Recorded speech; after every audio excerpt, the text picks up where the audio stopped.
Fala galera, beleza? Professor Gustavo aqui, mais uma aula de biologia. Conforme eu tinha falado na aula passada, onde nós vimos o processo de fermentação, que é o processo anaeróbio de produção de ATP, né? Um processo mais simples, mais rápido, mas que também possui um saldo energético muito menor do que o nosso. Então vamos falar agora sobre o nosso processo de produção de energia de ATP, que é a respiração celular, e a gente já estabelece essa comparação com o processo visto na aula passada de fermentação.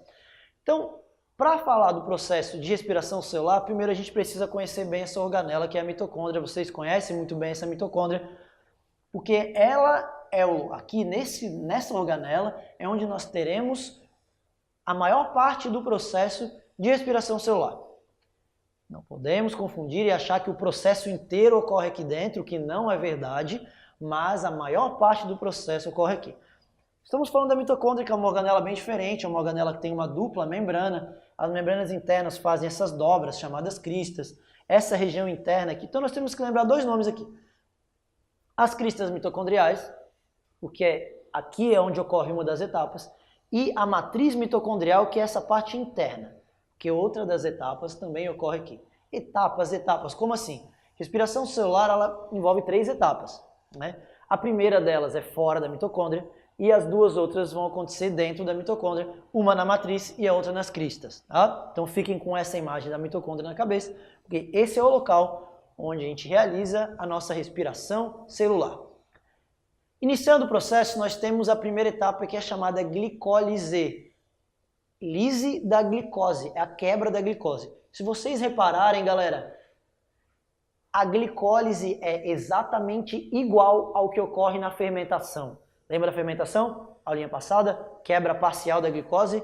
Então eu pego uma glicose que tem 6 carbonos e quebro em 2 ácidos pirúvicos com 3 carbonos. É exatamente o que está acontecendo aqui. A mesma coisa, exatamente a mesma coisa. Que diferença eu tenho, então, nesse processo, no nosso processo de produção de energia, para a fermentação? A diferença é que no nosso processo não para por aqui. Esse ácido pirúvico, ele vai continuar e vai passar para a próxima etapa. Lá na fermentação, parava por aqui, né? E aí o organismo transformava o ácido pirúvico em álcool na fermentação alcoólica e em ácido lático na fermentação lática. Aqui não. Então aqui, ó, mas na glicólise, que é um processo que ocorre fora da mitocôndria, no hialoplasma, no citoplasma da célula, ele consiste da quebra da glicose, que é uma molécula de 6 carbonos, em 2 moléculas de ácido pirúvico, que possui 3 carbonos. Nesse processo, galera, se vocês observarem por essa imagem, para quebrar essa glicose logo no início, foram gastos 2 ATPs. Então eu ficaria, nesse momento, com um saldo de menos 2 ATPs. Eu gastei 2. Só que se vocês forem observar, depois para a transformação dessas moléculas resultantes em piruvato, em ácido pirúvico aqui no final, nós temos a produção de 2 ATPs para cada um. Então, qual seria o saldo energético dessa primeira etapa? Eu produzi 4 ATPs, gastei 2, então o meu saldo energético é 2. É exatamente o saldo energético da fermentação. Então, a fermentação, tanto alcoólica quanto lática, elas possuem um saldo energético de 2 ATPs. Que é muito pouco para nós, seres humanos, ou para organismos pluricelulares muito complexos que precisam de uma quantidade muito maior de energia. Glicólise, fora da mitocôndria, quebra da glicose em 2 ácidos pirúvicos com saldo energético de 2 ATPs. Beleza? Então essa é a primeira etapa. Mas o nosso processo não para por aqui. Esses ácidos pirúvicos agora eles precisam entrar na mitocôndria para dar continuidade ao processo de respiração celular. Cada ácido pirúvico, portanto, ao entrar na mitocôndria, eles vão precisar ser conduzidos à segunda fase, que é chamada ciclo de Krebs. Só que para serem conduzidos ao ciclo de Krebs, eles precisam da ajuda de uma coenzima, que é chamada coenzima A. Só que para essa coenzima conseguir se ligar ao ácido pirúvico e arrastá-lo até o ciclo de Krebs, o ácido pirúvico precisa perder um carbono. Precisa liberar um espaço para que a coenzima A se ligue. Então o que nós temos é esse ácido pirúvico de 3 carbonos, ele perde um carbono, fica com 2 só, e se liga à coenzima A, formando o composto que nós conhecemos como acetilcoenzima A ou apenas acetil-CoA. Agora sim, esse acetil-CoA ele está pronto para entrar na segunda fase do processo, que é chamado ciclo de Krebs.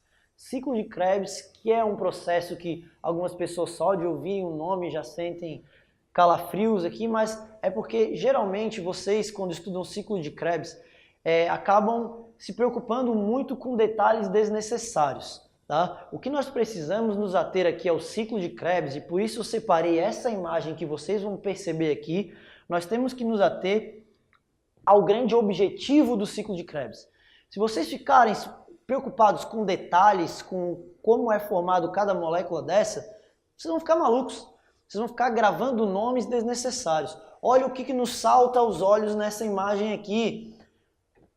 Eu tenho o objetivo do ciclo de Krebs é a produção disso que a gente está vendo em destaque aqui na imagem, que é esse tal de NADH, FADH e ATP aqui.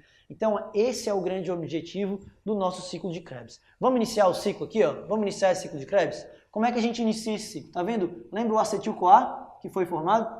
O acetil-CoA, ele vai se unir a uma molécula chamada oxalacetato, ou ácido oxalacético, com 4 carbonos, né? Então eu estou vindo 4 carbonos daqui, com os 2 do acetil-CoA, formei uma molécula com 6 carbonos, que é o ácido cítrico, que é o citrato, 6 carboninhos. Tanto que o ciclo de Krebs pode ser chamado de ciclo do ácido cítrico. E o que acontece nesse ciclo, galera? O grande objetivo do ciclo de Krebs, ó, presta atenção, o grande objetivo do ciclo de Krebs é roubar hidrogênios, sequestrar hidrogênios. Eu tenho essas moléculas aqui, ó, e eu preciso roubar hidrogênio dessas moléculas. Ah, mas por que roubar hidrogênio? Eles serão utilizados na fase seguinte. Mas eu quero roubar hidrogênios, e quando eu roubo hidrogênio, quem vai capturar esse hidrogênio são as moléculas de NAD e FAD. Tá? Moléculas de NAD e FAD são aceptores de hidrogênio. Então o que nós temos aqui, galera? Essas moléculas aqui, ó, começou com 6 carbonos, né? Citrato. Ela vai sendo quebrada, sendo transformada com o objetivo de captura de hidrogênios. Então, quando eu pego essa molécula de 6 carbonos e tiro um carbono, eu libero o gás carbônico para a atmosfera e consigo pegar um hidrogênio para mim. Então, transformei a molécula. Aí, numa outra etapa, eu tenho 5 carbonos, libero mais um carbono, fico com 4 carbonos, esse gás carbônico vai para a atmosfera e sobra mais um hidrogênio. Pego mais um hidrogênio para mim. E assim eu vou quebrando e transformando, rearranjando as ligações com o grande objetivo de capturar hidrogênios, formar NADH e FADH. Para fazer isso, como eu tenho que quebrar a molécula, acabo liberando o gás carbônico dessa reação. E esse gás carbônico que é liberado, produzido ali, nós liberamos para a atmosfera. Nossa respiração não é assim? A gente libera gás carbônico o tempo todo. De onde que vem esse gás carbônico? Basicamente desse processo que a gente está vendo aqui. Tá, então o ciclo de Krebs tem esse objetivo. Então ele não é... Você não precisa se preocupar muito com esses nomes aqui no meio. Você tem que pensar que o ciclo de Krebs é um ciclo onde eu tenho transformações e quebra de moléculas com o objetivo de capturar hidrogênios, que serão capturados pelo NADH, pelo NAD e pelo FAD, né? Aí vão se transformar em NADH e FADH. Beleza? Então, aqui eu formo um grande número de NADH e FADH, que também eu tinha formado um pouco, se vocês repararem aqui, nós também tínhamos formado um pouquinho de NADH e FADH aqui, ó, na glicólise, por exemplo. Sempre que sobe um hidrogênio, tá um NAD para capturar aqui. Belezinha? Então, se a gente for pegar, ó, o que mais chama atenção além de os hidrogênios que estão sendo liberados? Eu não estou produzindo um ATP aqui? Então, o ciclo de Krebs, com uma volta completa daqui, libera um ATP. Mas, se a gente for lembrar, quantos ácidos pirúvicos foram formados na glicose? 2. Significa que 2 entram na mitocôndria, se converte ele em acetil-CoA. Então, para cada molécula de glicose, eu tenho 2 ciclos de Krebs desse. Como cada ciclo eu tenho a produção de um ATP, o saldo energético desse processo que a gente está vendo como um todo, para o ciclo de Krebs também é 2 ATP. Então vamos somar, a gente tinha 2 ATPs de saldo da glicólise, mais 2 aqui do ciclo de Krebs. O que para nós ainda é muito pouco. Então o grande diferencial do nosso processo de produção de energia está na última etapa, que a gente vai dar uma olhadinha agora. E aqui a gente vai entender por que eu precisei roubar tantos hidrogênios assim ao longo do processo.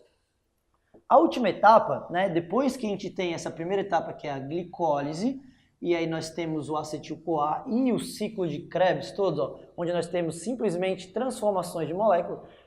Tira um carbono, tira outro carbono, mexe uma ligação para cá, bota uma ligação para lá, para roubar hidrogênios. A última etapa é chamada cadeia respiratória, cadeia transportadora de elétrons ou fosforilação oxidativa. O que nós temos aqui, galera? NAD e FAD, tá? NAD e FAD, eles estão transportando aqueles hidrogênios que vieram das etapas anteriores. O que eles fazem com esses hidrogênios? Se vocês lembrarem lá da química, tabelinha periódica, o hidrogênio ele tem próton e um elétron. Então, o que esse NAD e FAD fazem? Eles doam o elétron do hidrogênio para um conjunto de proteínas chamadas citocromos. E essas proteínas estão localizadas, lembra da imagem da mitocôndria? Estão localizadas naquelas cristas mitocondriais, nas dobras internas da mitocôndria. E aí o que é essa proteína? Olha só essa imagem, como ela vai nos mostrar isso de maneira bem clara. Eu estou doando o elétron do hidrogênio para esse citocromo pega o elétron do hidrogênio e vai repassar para a próxima proteína. Essa próxima proteína pega o elétron e repassa para a próxima. Cada vez que esse elétron é repassado, ele libera energia, ele vai saltando de uma camada mais energética para uma menos energética e vai liberando essa energia. E essa energia que está sendo liberada, olha só o que a gente tem nessas setinhas vermelhas, essa energia que está sendo liberada pela passagem de elétrons, eu utilizo para produzir o ATP. Eu utilizo para juntar um fosfato numa adenosina difosfato para formar uma adenosina trifosfato. Então, é fácil formar o ATP? Não. Precisa de muita energia para conseguir encaixar o fosfato ali? Sim. Mas nós temos muita energia sendo liberada aqui justamente pelos elétrons dos hidrogênios que foram sendo trazidos das fases anteriores. Então, por isso o nome é cadeia transportadora de elétrons. Os elétrons serão transportados e a passagem desse elétron libera energia suficiente para a formação de ATP. Quanto, galera? Esse número varia um pouco, de acordo com o autor, de acordo com o livro que vocês forem pesquisar, mas varia entre 32 e 34. Se nós considerarmos 34 ATPs como saldo dessa etapa aqui, nós somamos os 34 dessa última etapa com os 2 do ciclo de Krebs e os 2 da glicólise. Então nós temos 38 ATPs produzidos como um saldo final, sendo que 34 só nessa última fase. Então convenhamos, esse é o grande diferencial do nosso processo de produção de energia. Mas nós falamos de 3 etapas até agora, e eu tinha falado para vocês que esse é um processo aeróbio de produção de energia, e até agora eu não toquei no nome do oxigênio. Para que serve o oxigênio no nosso processo de produção de energia? O oxigênio, ele está aqui no final, então ele entra aos 45 do segundo tempo para justamente se ligar. Sabe o NAD e o FAD que estão carregando esse hidrogênio? Eles doam o elétron do hidrogênio, que vai ser repassado por esse grupo de proteínas. Chega uma hora que ele para de ser passado, ele já liberou toda a energia que tinha para liberar. E o que acontece com esse elétron e esse próton de hidrogênio no final? Se liga ao oxigênio. Então o oxigênio é que se liga a esse hidrogênio lá no finalzinho do processo para formar água. Por isso que o nosso processo de respiração celular libera água. Então o oxigênio ele é chamado de aceptor final do hidrogênio. Por que aceptor final do hidrogênio? Porque o aceptor intermediário do hidrogênio, aquele que foi capturando o hidrogênio no meio do caminho, NAD e FAD. Lá no final, o oxigênio. Então, se a gente pegar o processo como um todo, é isso aqui que vocês estão vendo, tá? Membrana plasmática, citoplasma está aqui. A primeira etapa, que é a quebra da glicose em 2 ácidos pirúvicos, ocorre no citoplasma, né?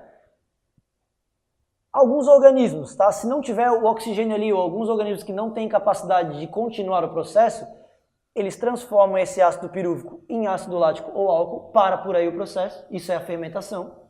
O saldo era 2 ATPs. No caso dos organismos aeróbios que conseguem continuar esse processo, esse ácido pirúvico ele entra na mitocôndria, vai se juntar com a enzima A, acetil-CoA e tudo mais, entra no ciclo de Krebs. O que sai qual é o objetivo do ciclo de Krebs? Capturar hidrogênio, a gente está vendo bem claramente aqui.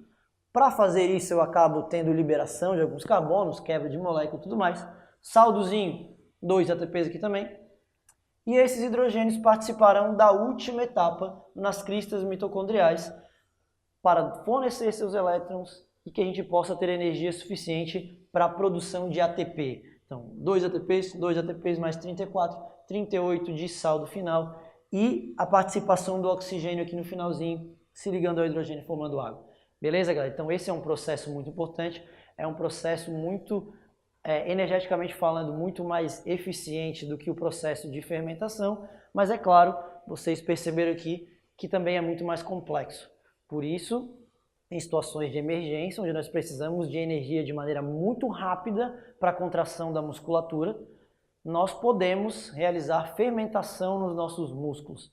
Então, aqueles atletas que participam de provas de explosão, então se a gente pega o Bolt correndo 100, 200 metros, ele precisa de energia para o músculo de uma maneira tão rápida que não daria tempo dessa energia vir da respiração celular, respiração aeróbica. Então, a energia vem da fermentação. Produz pouca energia, mas é rápido. Por isso ele não conseguiria manter aquele ritmo durante uma prova de nem que fosse 1 km ele não conseguiria, nem que fosse 400 metros ele já não conseguiria manter aquela mesma velocidade, porque a produção de energia por fermentação não daria conta, né? Belezinha, galera? Fechou então? Deu para entender aqui o processo de respiração celular? Então com isso a gente fecha fermentação, respiração celular, que são os dois processos bioenergéticos. Valeu, galera, um abraço e até a próxima aula.